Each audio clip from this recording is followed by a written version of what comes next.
네, 오늘 정치권 이슈들은 신성범 전 의원, 배종호 세한대 교수와 자세하게 짚어보겠습니다. 어서 오십시오. 네, 안녕하세요. 네, 안녕하십니까. 오늘 새벽에 우리나라가 역대 세 번째로 유엔 안전보장이사회 비상임 이사국에 선출이 됐습니다. 안보리 재진입은 11년 만의 일인데요. 의원님 먼저 의미부터 짚어주신다면요. 유엔 안보리, 그러니까 우리나라는 뭐 1950년 6.25 전쟁 때 안보리의 결의로 유엔군이 구성됐던 그 유엔 안보리잖아요. 네. 그러니까 다 5개 나라가 뭐 상시로 보면 상임이사고 우리는 이제 10개 나라인가요? 비상임이사국 중에 하나가 됐다. 물론 이제 상임이사국은 이제 강대국이니까 비토권, 거부권이 있어서 가장 힘이 센 거고, 그래도 비상임이사국도 어떻게든 이사회에 구성이 됐으니까 영향력이 있다고 보는 거예요. 그만큼 우리 한국이 위상이 높아졌다. 그러니까 국제사회에서 대접을 받고 있다. 다시 말하면 이게 192개 나라에서 투표를 했는데 우리가 180표를 받았다는 거예요. 아시아에서 뭐 물론 뭐 돌아가면서 하기 때문에 그런 건 있지만 어찌됐건 영향이 커졌다. 그걸 반증하는 거다. 저는 그렇게 봐요. 특히나 김영삼 대통령 때 한 번 하고 박근혜 정부 때 한 번 하고 이번에 윤석열 정부 때 한 번 한 건데 네. 흔히 말하는 이제 힘이 있는 돈이 많은 일본의 경우는 보니까 이번에 12번째를 하는 거예요. 하고 있더라고요. 저렇게 되면은 앞으로 우크라이나의 전후 복구 과정에 어차피 유엔이 주도적 역할을 할 거고, 그러면 아무리 그래도 북한 핵 문제에 대해서 한미일 공조는 바깥에서 이루어지지만 그래도 유엔 무대에서 이사국인 미국 그리고 비상임 이사국인 일본과 한국의 공조 체제가 굳어지는 저 지점이 굉장히 의미가 크다고 저는 생각합니다. 네. 말씀해 주신 대로 북한이 여러 가지 도발을 했을 때도 중국과 러시아의 반대 때문에 유엔에서 제대로 된 제대가 이루어지지 못하는 것이 현실이었는데, 그렇기 때문에 한반도 문제와 관련해서 우리나라가 좀 더 적극적인 목소리를 낼 수 있는 계기가 되지 않을까, 이런 기대가 나오고 있습니다. 네, 충분히 그렇게 생각할 수밖에 없겠죠. 아시겠지만 유엔 안보리 하면은 국제법적으로 구속력을 갖는 유일한 유엔 기관 아니겠습니까? 네. 특히 이제 뭐 경제 제재 조치도 가능하고요. 또 무력을 통한 강제 제재도 가능하기 때문에 막강한 권한을 갖고 있는 이제 그런 기관이죠. 여기에 이제 우리 대한민국이 지금 세 번째 다시 진입했고, 특히 이번에 이제 상임이사국 5개국, 또 비상임이사국 10개국 해가지고 15개국이 있는데, 여기에 이제 한국, 미국, 일본 3개국이 이 유엔 안보리 이사국이거든요. 그래서 이제 한미일이 말씀하신 대로 국제 현안에 대해서 한 목소리, 공조의 목소리를 낼 수 있는데, 자연스럽게 이제 북한의 최근 계속되고 있는 핵, 미사일 고도화, 도발에 대해서 국제적인 공조가 가능하다라는 측면이 이제 굉장히 긍정적으로 보여지고요. 다만 지금 최근 진영 대결 양상이 좀 있단 말이에요. 그래서 서방 진영 대 중국과 러시아가 대결을 하고 있고, 아시겠지만 이제 상임이사국 같은 경우는 이제 거부권 행사가 가능하기 네. 때문에 반대로 또 중국과 러시아가 반발할 경우에는 북한에 대해서 한 목소리로 제재를 낼 수 없다라는 이제 그런 한계가 있기 때문에 우리 입장에서는 미국과 또 일본과 협력을 하면서도 중국과 러시아하고 소통하고 협력할 필요가 있겠다. 따라서 이제 한국 입장에서는 미국과 일본을 포함해서 또 중국과 러시아와까지 통합해서 외교하는 그런 전략이 좀 필요한 시점이다라는 얘기를 좀 강조하고 싶습니다. 네, 알겠습니다. 본격적으로 정치권 현안에 대해서 얘기 나눠보겠습니다. 오늘 오전에 국민의힘 우리 바다 지키기 확대 TF가 열렸습니다. 관계부처 장관들도 참석을 했는데, 이 자리에서 민주당이 후쿠시마 오염수 방류와 관련해 괴담을 퍼뜨리고 있다, 이렇게 지적을 하면서 괴담 선동 중단을 촉구했습니다. 먼저 국민의힘에서 이 부분을 강조하고 나선 배경 어떻게 봐야겠습니까? 지금 이재명 대표가 직접 나서고 있잖아요. 네. 김밥 이야기를 했잖아요. 김이 오염되면 김밥 어떻게 먹을 수 있게 취지였고, 또 하나 부산이라는 지역, 부산, 포항, 울산 이런 데 아마 어민들도 많고 몰려오면 가장 먼저 오염수가 온다면 이런 이제 그런 불안 심리가 있어서 거기를 내가 두드리는 건데, 좀 제가 보기에는 이제 도를 서서히 넘고 있는 거예요. 이게 뭐죠? 일본이 잘했다는 거는 뭐 아니고 그냥 부득이하게 일본 입장에서도 공중으로 정발시킬 수도 없고 땅에 묻을 수도 없으니까 자기 나름대로 판단해서 하는 거고, 그 IAEA 보증을 받는 이런 형식인데, 적어도 과학적으로 뭐 설명이 가능하다면 유일한 설명은 4, 5년 후에 우리 제주도에 온다는 거라면 네. 우리는 시간적 여유가 있단 말이에요. 미국 사람들이 캘리포니아 사람들이 어떻게 하는지도 봐야 되고, 과연 그 후로 전 세계에서 나타난 현상을 관찰하면 될 일인데, 이게 바로 우리나라에 오는 것처럼 하는 것은 그건 과장이자 괴담 수준으로 저는 봐요. 근데 이렇다고 해서 뭐 국민들의 불안 심리는 쉽게 해소되지 않을 거다. 그래서 제가 보기에는 좀 이런 대목에서는 할 수 없다. 과학과 팩트로 판단할 수밖에 없다. 우리 흔히 뭐 생수를 그게 아리수, 그 서울시에서 만든 아리수가 네. 분명하게 문제는 없을 거예요. 그래도 왜 생수를 먹는 이유가 뭡니까? 좀 더 나을 거라는 판단. 그리고 생수가 정 없으면 아리수는 뭐 끓여 먹다는 이런 거란 말이에요. 그렇다면 불안은 저 할 텐데 적어도 우리 기대하는 게 그래도 생수는 왜 마시죠? 마음 놓고. 그것도 과학자들이 연구원에서 아니면 수질 관련원에서 증명을 했기 때문에 막 마신단 말이에요. 그렇다면은 우리가 지금까지 아직도 기댈 것은 앞으로도 과학과 사실이라는 점은 좀 잊어서는 안 된다고 저는 생각합니다. 네, 과학과 사실에 기반해서 국민들의 불안감을 좀 덜어줘야 된다 이런 말씀이셨는데 교수님께서는 지금 국민의힘에서 제2의 광우병 수준이다라고 민주당이 괴담을 퍼뜨리고 있다 이렇게 지적하는 부분 어떻게 보시는지 또 둘째로 의원님께서 말씀해 주신 대로 여전히 국민들의 불안감은 좀 높은 걸로 조사가 되고 있는데 불안감을 해소하기 위한 방안으로는 어떤 조치들을 좀 검토해 볼 수 있을 것으로 생각하십니까? 네, 일단 과학적인 문제하고 심리적인 문제가 저는 다 네. 있다고 봅니다. 결국 이제 심리적인 문제는 확실하게 과학적으로 검증을 해줘야만이 해소가 되지 않겠습니까? 네. 그것도 이제 과학적으로 검증도 국민들이 수용할 수 있는 그런 기구라든지 기관에서 나와야 되겠고요. 또 그 검증 과정에 대한민국 정부가 참여해야만이 그 과학적인 검증 결과를 믿을 수 있지 않겠나라는 생각이 듭니다. 지금 상황에서는 아직 과학적인 검증 결과는 나오지 않았거든요.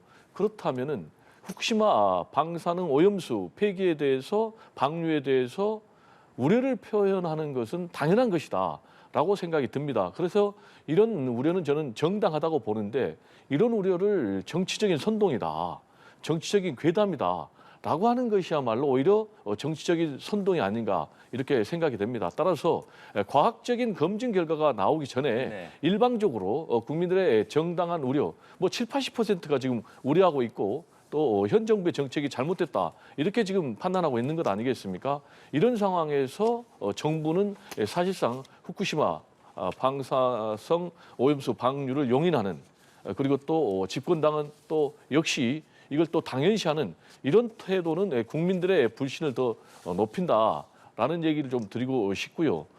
따라서 반드시 이 과학적인 검증 결과를 믿을 수 있으려면 과학적인 검증 절차에 대한민국 정부가 참여를 해야 된다라는 얘기를 좀 강조를 하고 싶고요. 그렇다면은 이 문제는 이제 국민의 생명과 안전에 직결되는 문제이기 때문에 네. 이건 뭐 저는 뭐 보수 진보 여당 야당이 없다고 봅니다. 따라서 여야가 한 목소리를 내서 일본 정부의 이 검증 절차에 우리가 참여해야 된다라는 것을 요구를 해야지 그 결과를 국민들이 용납할 수 있지 않겠나라는 생각이 좀 듭니다. 네. 그러니까 갔다 왔잖아요. 우리나라의 전문가들이 그것이면 현장 시찰이든 아니면 현장 점검단이든 이름은 뭐 바꾸면 되는 건데 어쨌든 갔다 왔으니까 뭐 국민 보고를 하든지 아니면 국회 대표가 나가서 아마 문답을 주고받는 이런 형식이 뭐 필연적으로 있을 거라고 보고 네. 중요한 것은 이제 어민들 입장인데 지금 한국 연안어민 중앙연합회라고 있어요. 여기에 이름도 성함 나와요. 김대성 회장의 한 말이 굉장히 중요한 거예요. 그러니까 이게 지금 후쿠시마 원전 사고가 터진 지 2011년도니까 12년째인데 12년 동안 물고기를 잡았지만 한 번도 오염된 물고기를 잡은 적이 없다고 이야기를 하는 거예요. 그렇다면 무슨 말이냐? 적어도 초기에 그 사건이 터졌을 때 일본도 정신이 없어가지고 계속 바닷물을 빨아들여가지고 그냥 밀어냈을 텐데 엄청난 양이 지금에 보다 훨씬 더 강한 방사능이 실려갔다고 봐야 당연하단 말이에요. 그게 지금 12년도 지났는데 아직도 우리나라에서도 안 잡힌다는 것. 일단 보고된 사례가 없다는 사실. 또 하나는 90몇 군데에서 우리 연안에서 조사를 포인트를 잡아서 조사를 하고 있다고. 한 번도 이 방사능 포착된 적이 없어요. 그렇다면 이 김대성 회장 말을 믿을 것이냐? 아니면 일부 학자라고 나와서 하시는 분들 뭐 지표수는 해면은 뭐 캘리포니아 쪽으로 올라가지만 크루시아 페리를 타고 200m, 500m 그게 밑에 그때 심청수는 중국 쪽으로 돈다. 이런 괴담은 믿을 것이냐가 남는 거예요. 그래서 어민들 입장에서 그러면 이제 회를 적게 먹을까 봐서 오염된 물고기를 잡았지만 그 감추고 거짓말하는 것인지 아니면 전문가라고 하는 이 사람들의 판단이 완전히 비과학적인 것인지를 좀 가려줄 필요는 언론에서도 좀 있는 거예요. 네. 저는 이제 이런 접근이 상당히 문제인데요. 뭐 90년대 이후에 한 번도 오염된 물고기가 나오지 않았다라고 얘기를 하면은 지금 오염이 되지 않았다라는 걸 전제로 하는 그런 접근이 굉장히 문제다거든요. 만약에 그렇게 문제가 없다면은 일본의 국내에다 그냥 버리면 되지 않습니까? 왜 바다에다 버려야 되죠? 그리고 지금 여기에 대해서는 일본 국내에서도 어민들이 반대하고 있지 않습니까? 근데 우리 국민들 또 우리 이 정당에서 이걸 반대하면은 괴담이다라고 얘기하는 것 자체가 안 맞고요. 아까 일본에 갔다 왔다 했는데 말 그대로 갔다 왔어요. 그러면 일본에 가서 시료를 채취해서 검증에 참여를 했습니까? 아무것도 나온 게 없잖아요. 애초에 그러면은 시찰단 구성하면서 실찰단 명단을 공개조차 못하고 나중에 공개하는 이런 떳떳지 못한 그런 행동, 그리고 검증 절차에도 참석하지 못한 이런 행동, 여기에 대해서 국민들이 수용을 할 수 있겠습니까? 그래서 지금 일부에서는 과연 집권당은 자민당이냐, 지금 우리 대한민국 정부는 일본 정부냐라는 그런 이제 비난의 목소리가 나오고 있기 때문에 계속해서 과학적 검증을 얘기를 하려면은 과학적 검증 결과가 나오기 전에는 국민적인 우려를 괴담으로 몰고 가면 안 된다라는 얘기를 좀 강조하고 싶습니다. 네. 민주당 얘기로 주제를 좀 넘겨보겠습니다. 더불어민주당 혁신기구 수장으로 발탁됐다가 과거 천안함 자폭 등의 발언으로 논란이 돼 자진 사퇴한 이래경 다른 백년 명예이사장을 두고 후폭풍이 이어지고 있습니다. 먼저 이래경 명예이사장이 혁신위원장에 선출된 지 9시간 만에 사퇴를 했습니다. 그 부분은 어떻게 보셨습니까? 잘못된 거죠. 9시간 만에 낙마를 했다라는 것은 그만큼 그렇다면은 제대로 검증을 했느냐, 졸속 검증의 비판에 직면할 수밖에 없고요. 두 번째로는 정상적인 검증 절차를 밟았느냐라는 이제 그런 문제 제기에 직면할 수 있고요. 지금 이제 들리는 말에는 검증 과정에서 이 문제의 발언이 도마 위에 올랐다는 거예요. 그랬을 때 이 정도의 발언은 나중에 정면 돌파할 수 있겠다라는 그런 판단을 내렸다고 해요. 그렇다면은 상당히 민주당 지도부의 정무적 판단에 문제가 있다라는 얘기를 좀 드리고 싶고요. 마지막으로는 지금 이제 민주당이 굉장히 위기 상황 아니겠습니까? 그 위기 상황에서 해결책으로 나온 것이 지금 혁신기구를 구성하자라는 건데 네. 결과적으로 혁신기구를 구성하면서 해결책이 아니라 오히려 또 당의 위기를 증폭시키는 그런 지금 자책골이 됐다라는 평가가 높기 때문에 민주당 지도부는 이 문제에 대해서는 할 말이 없다.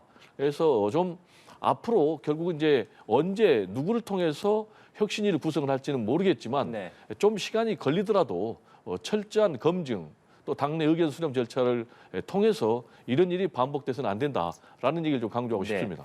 말씀해 주신 대로 논란이 된 발언 같은 경우에는 SNS만 검색해도 쉽게 나올 수 있는 것들이었는데 왜 검증이 제대로 되지 않았을까 이런 의문들이 계속해서 나오고 있거든요. 뭐 내부야 모르겠지만 일반적으로 받는 인상은 그냥 이재명 대표가 임명한 거죠. 그분을 찾아냈겠죠.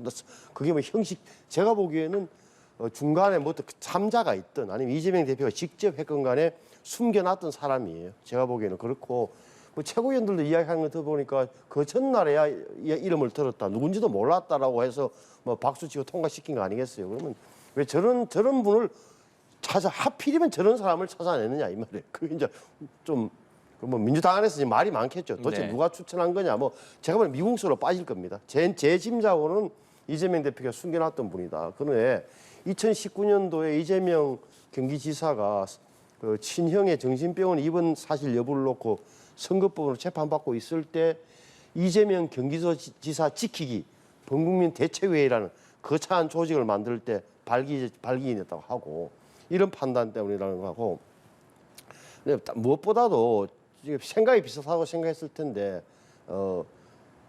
한마디로 얘기하면 좀 시대착오적인 분이잖아요.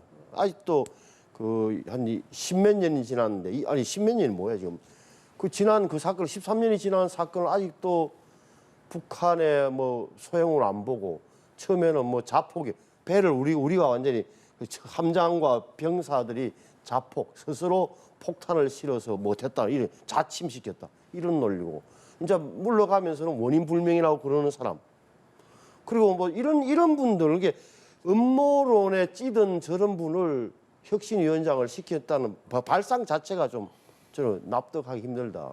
오늘 또 보니까 제가 보기에 언론에 주목 안 하고 있는데 이분이 언론에 지금 그 입장문을 냈는데 네. 큰 대형 사고가 하나 터진 거예요. 제가 보기에는. 왜냐하면은 지나 헤스필이라는 미국 CIA 국장이 2019년도에 와서 당시 윤석열 검찰총장을 만나고 갔다. 대선 출마를 권유했다는 이야기를 언론에 보낸 입장문에 이분이 이야기하고 있는 분이 저분이. 그게 상식적으로 가능한 수준이냐. 2019년도에 윤석열 서울중앙지검장이 검찰총장이 되고 나서 미국 CIA가 윤석열 정부를 뭐 다음에 어떻게 하기 위해서 19년도에 3년 남은 대통령 선거에 윤석열 총장 보고 CIA 국장이 와서 몰래 면담해서 대선 출마로 권유를 했다. 이것을 공공연하게 언론 입장문에 밝히고 있는 사람이에요. 그러니까 저분은 제가 보기에는 그냥 세상 만사가 음모론에 의해서 움직이는 걸 보는 사람이다. 네, 말씀해 주신 대로 이대경 이사장이 오늘 입장문을 내고 언론에서 마녀 사장식 프레임을 씌웠다 이렇게 주장을 했습니다. 이 부분은 어떻게 보셨는지 궁금하고 두 번째로 이재명 대표가 이번 사태에 대해서 무한 책임을 지는 것이 당대표의 역할이다 이렇게 언급을 했습니다. 뭐 구체적인 방식에 대해서는 질문에 답을 하지는 않았습니다만 이재명 대표가 얘기한 결과에 대한 무한한 책임 이것이 무엇을 의미하는 것으로 좀 봐야 될까요? 이재명 대표가 무한 책임을 얘기한 것은 제가 볼 때는 원칙론적인 그런 입장이다라고 생각합니다. 이걸 사퇴하겠다라고 해석하는 것은 제가 볼 때는 잘못돼서 같고요. 오히려 사퇴하지 않겠다라는 뜻으로 저는 해석이 됩니다. 왜냐하면 기자들이 물어봤잖아요, 현장에서. 네. 그렇다면은 무한 책임을 지고 당 대표직에서 이번 사태와 관련해서 책임을 지고 사퇴하겠습니까? 라고 했더니 거기에 대해서도 묵묵부답. 그리고 또 권칠승 수석 대변인의 발언에 대해서도 그러면 조치하겠습니까? 라는 것에 대해서도 묵묵부답을 했지 않습니까? 즉 이 얘기는 이번에 이내경 씨 사태에도 불구하고 자신의 대표직을 지키겠다. 그리고 이제 본인이 대표직을 흔들림 없이 지키겠다라고 판단한 것은 본인이 당 대표직에서 사퇴할 경우에는 민주당은 더 큰 혼란에 직면할 수 있다.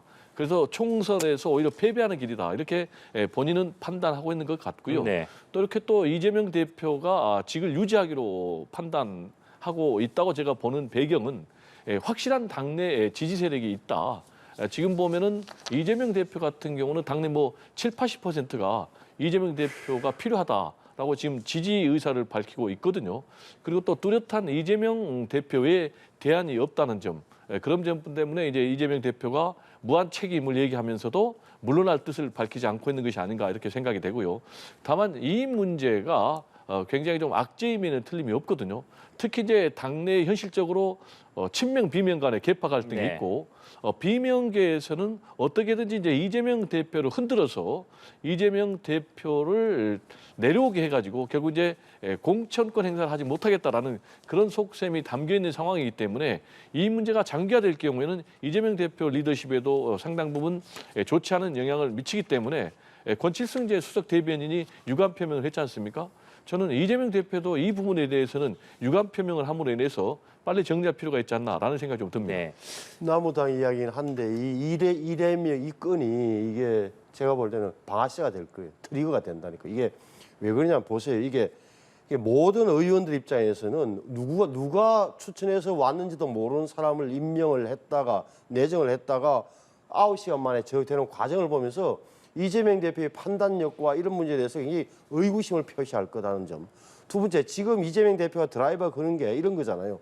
당을 움직이는 동력이 강성한 당원들을 중심으로 해가지고 당을 완전히 지금도 이재명 당인데 명실상부하게 더 만들겠다는 노골적으로 드러내고 있단 말이에요. 여기에 대해서 반대하는 분들은 여기에 이reg이 사장 이 건이 굉장히 어떻게 보면 공격할 수도 있고 또 의미가 있다.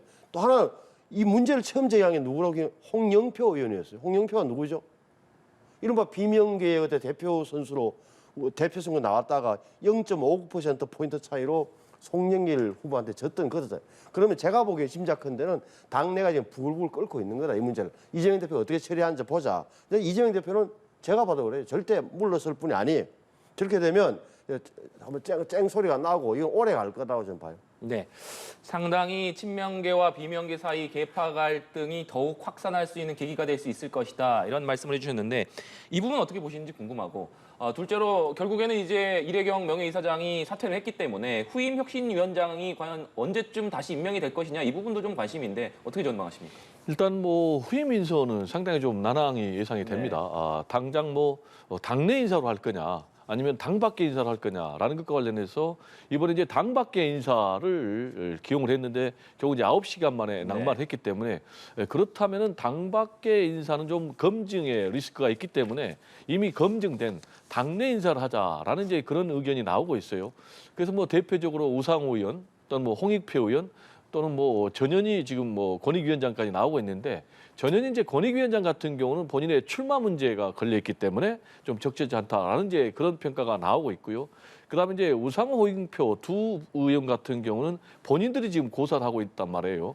그렇다면은 당 내도 그러고 당 밖에도 그러고 마땅한 인사를 빨리 지금 영입하기가 상당히 어려운 그런 상황이기 때문에 결국은 좀 장기화될 가능성이 있다. 근데 문제는 빨리 당이 혁신해야 되는 그런 상황. 그래서 지금 혁신위가 떠야 되는데 혁신위원장을 제때 데려오지 못할 경우에는 또 이 문제에 대해서 여러 가지 잡음이 나올 가능성이 있기 때문에 이재명 대표 입장에서 상당히 좀 어려운 상황이 아닌가라는 생각이 들고요. 저는 이제 어려울 때일수록 정도를 걸어야 된다라는 생각입니다. 그럼 뭐가 정도냐? 역시 속도가 중요한 것이 아니고 당내 의견 절차를 거쳐서 가장 좀 책임감 있는 신뢰할 수 있는 그런 인사를 모셔오는 것이 가장 중요한 것이 아닌가 이렇게 좀 생각이 듭니다. 네. 저는 이 민주당 보면서 뭐 다 야당이 잘 되고 잘 해야 여당 대통령 정부도 좀 긴장하고 할 텐데 그런 면에서 뭐 좀 아쉽다는 표현보다는 참 모양이 좀 안 좋아 보인다는 이야기 좀 하고 싶고 특히나 왜 이렇게 이런 혁신 이야기 왜 혁신의 요체가 뭡니까? 내가 보기에는 민주당은 좀 국민들이 바라는 게 이런 거예요. 이 정부가 잘못하는 것도 견제도 하지만 잘하는 것은 박수 쳐주고 잘못하는 견제해라. 이걸 어떻게 보면 민생하고 실용인데 민생과 실용이에요. 실용인데 실용 쪽으로 안 나가고 가는 게 꼭 이념 쪽으로 또 가는 계속적으로.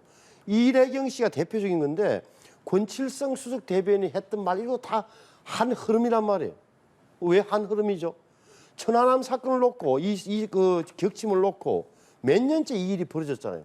문재인 대통령한테 그 민평기 상사의 어머니 윤청자 할머니가 누구 소행입니까? 대통령이 말 좀 해주세요. 정부 입장에는 변함이 없습니다. 공식 입장에는.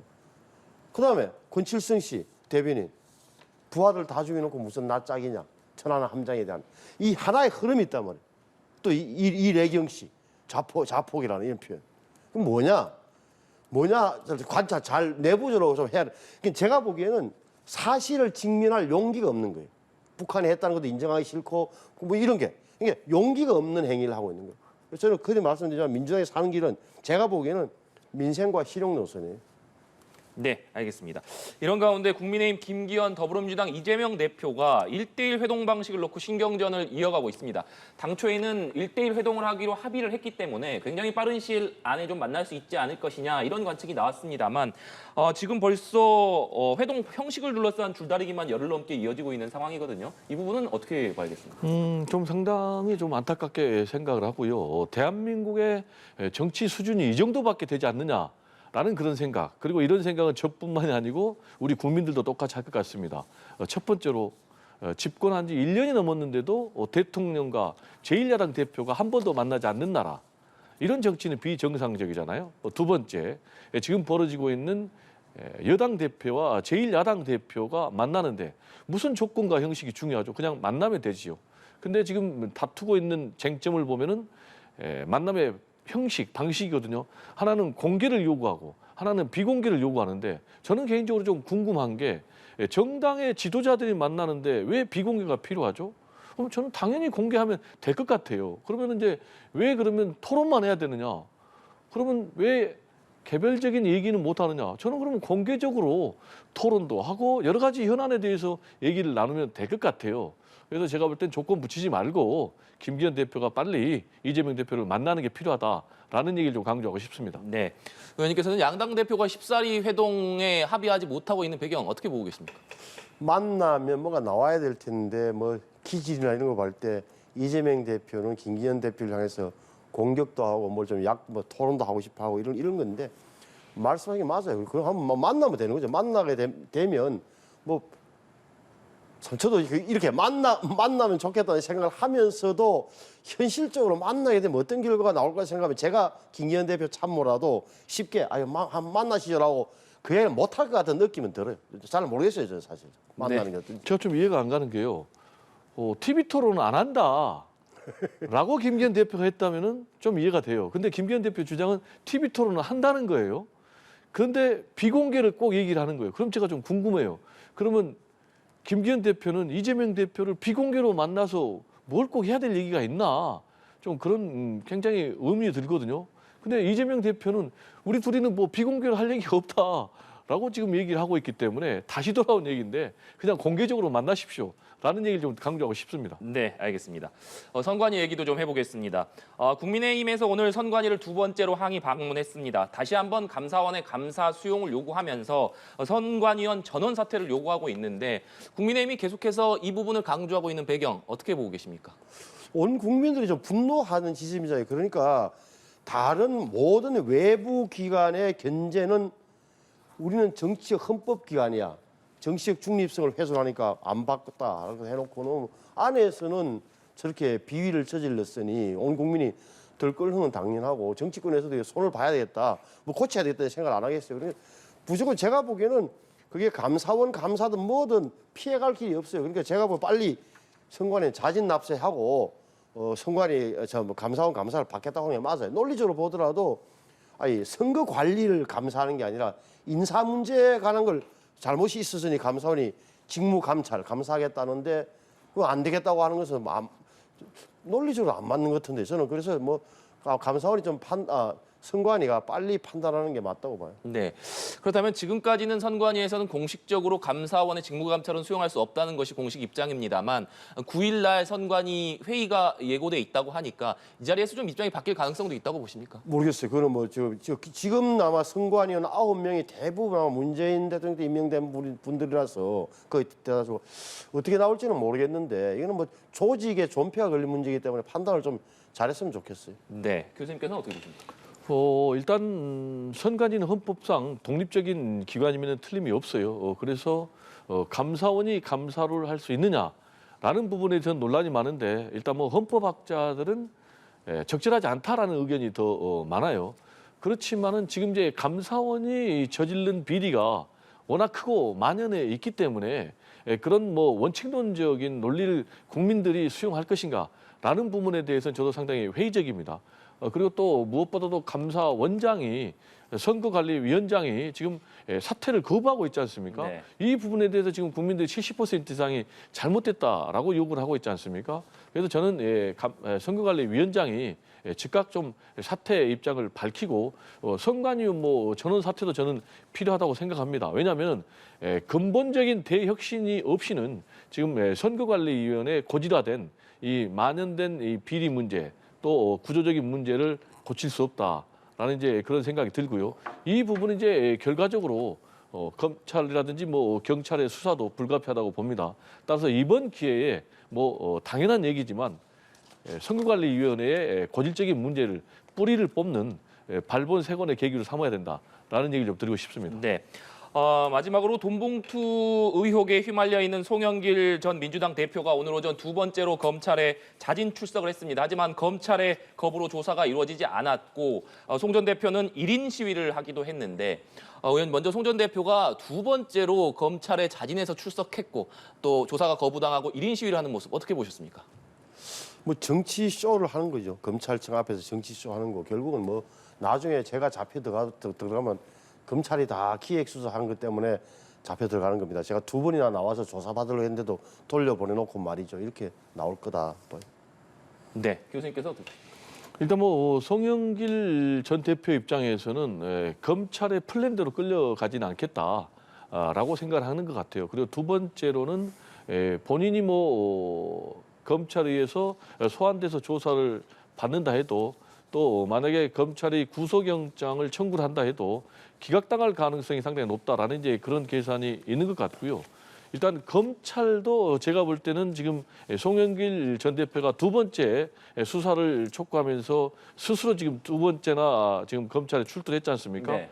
그래서 뭐 언제까지 이 문제를 질질질 끌을 건지 그것도 궁금하고요. 저는 할 수만 있다면은 송영길 전 대표도 빠른 시간 내에 소환해서 좀 수사를 정리할 필요가 있다라는 생각 좀 듭니다. 네, 알겠습니다. 오늘 두 분 말씀은 여기까지 듣도록 하겠습니다. 지금까지 신성범 전 의원, 배종호 세한대 교수와 얘기 나눠봤습니다. 오늘 말씀 고맙습니다. 네, 감사합니다.